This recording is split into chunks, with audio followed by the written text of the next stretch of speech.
DGFI এর সাবেক প্রধান সাইফুল আলমের বাসা থেকে প্রায় 2.5 কোটি টাকা জব্দ করেছে দুর্নীতি দমন কমিশন।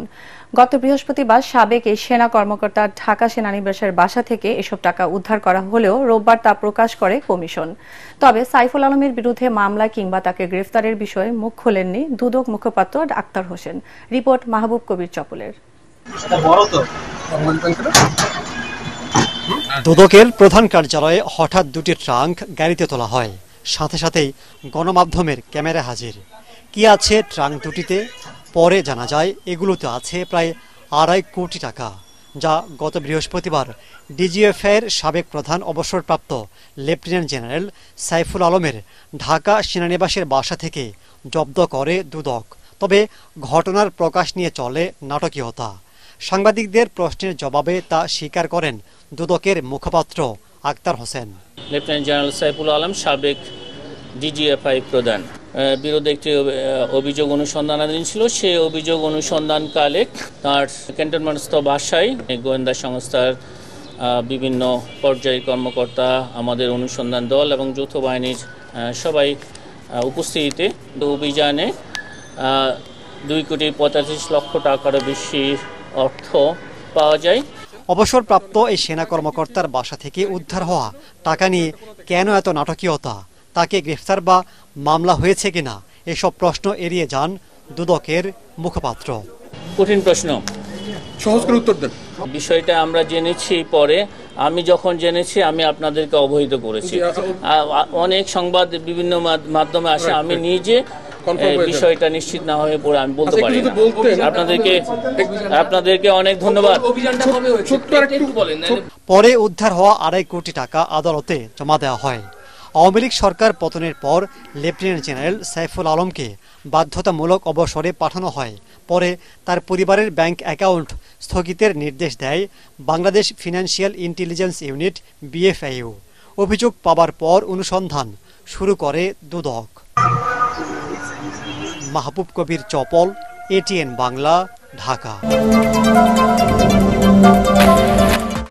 সংযম ও সহমর্মিতার সাথে সবাইকে একসাথে থাকার আহ্বান জানিয়েছেন বিএনপির ভারপ্রাপ্ত চেয়ারম্যান তারেক রহমান। রাজধানীর লেডিস ক্লাবে আলেম ওলামা ও এতিমদের সম্মানে বিএনপির ইফতার মাহফিলে তিনি বলেন, দেশের মানুষ যাতে শান্তিতে থাকতে পারে সেজন্য সবাইকে জনগণের পাশে দাঁড়াতে হবে। ইফতার মাহফিলে বিএনপির স্থায়ী কমিটির সদস্য মির্জা আব্বাস অভিযোগ করেন, এক শ্রেণীর লোক দেশের ভেতরে এবং বাইরে বিভ্রান্তমূলক কথা বলে বিভেদ সৃষ্টির চেষ্টা করছে। যারা ঐক্য নষ্টের চেষ্টা করছে তাদের বিরুদ্ধে রুখে দাঁড়ানোর আহ্বান জানান তিনি। রমজান আমাদেরকে শিখায় কিভাবে ধৈর্যশীল হতে। রমজান আমাদেরকে শিখায় কিভাবে আমরা মানবিক দৃষ্টিকোণ দিয়ে মানুষের পাশে দাঁড়াতে পারি। মাতৃভূমিকে যেন আল্লাহ একটি রহমত দেন, যে রহমতের কারণে আমরা প্রতিটা মানুষ, এই দেশের প্রতিটা মানুষ যাতে শান্তিতে আমরা থাকতে পারি, সেই রহমত যাতে আল্লাহ দেন। সেকেন্ড রিপাবলিক কি বলে আমি বুঝি নাই, আপনারা বুঝেছেন কি জানি না। অর্থাৎ একটা উসিলা ধরে, একটা বিশেষ উসিলা ধরে জাতির মধ্যে বিভেদ সৃষ্টি করার চেষ্টা চলছে। দয়া করে আপনারা খেয়াল রাখবেন।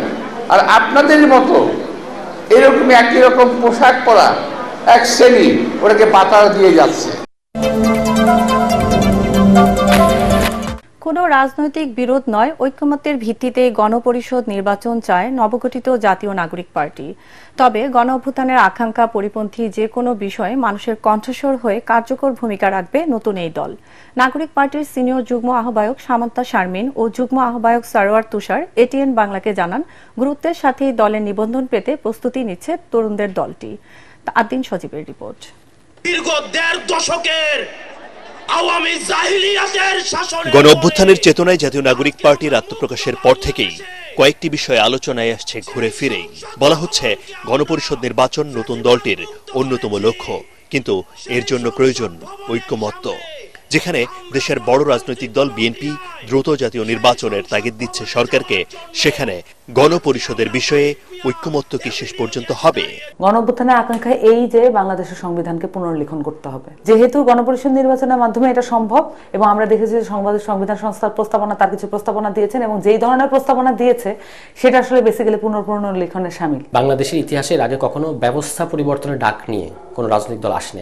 বিদ্যমান সংবিধানের বিরুদ্ধে আমাদের খুবই দৃঢ় মতামত আছে। আমরা সেকেন্ড রিপাবলিকের কথা বলেছি, গণপরিষদের কথা বলেছি, এগুলো রাজনৈতিক দলগুলোর মধ্যে একটা অস্বস্তি তৈরি করেছে, কারণ তারা তো আসলে এই মানে বিদ্যমান ব্যবস্থাটা টিকিয়ে রেখে নির্বাচনের মধ্য দিয়ে ক্ষমতায় যেতে চায়।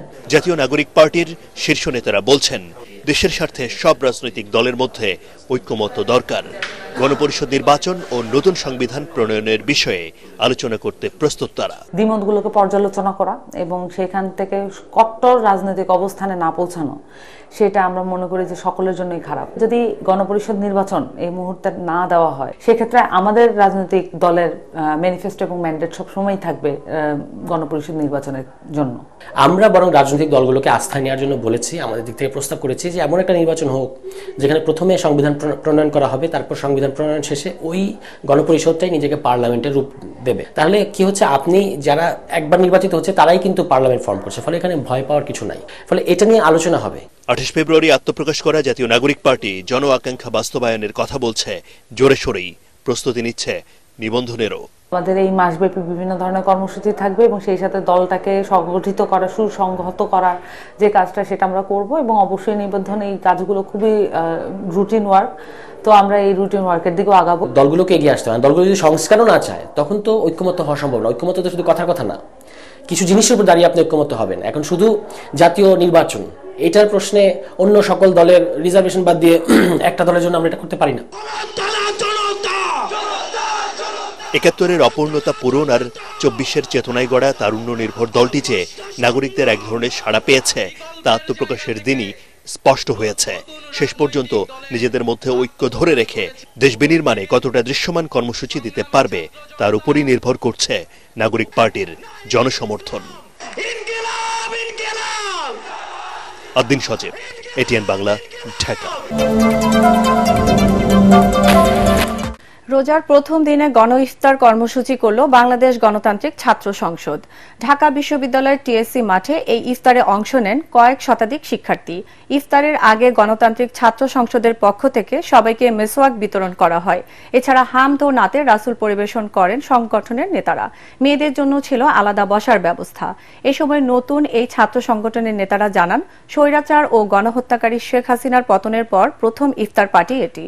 স্বৈরাচারের সময় কেউ স্বাধীনভাবে ইফতার করতে পারেনি, এমনকি রমজানের ইফতারের জন্য খুনি লীগের হামলার শিকার হতে হয়েছিল অনেককেই। এই ইফতারকে ধর্মীয় স্বাধীনতা পালনের উপলক্ষ বলেও জানান তারা।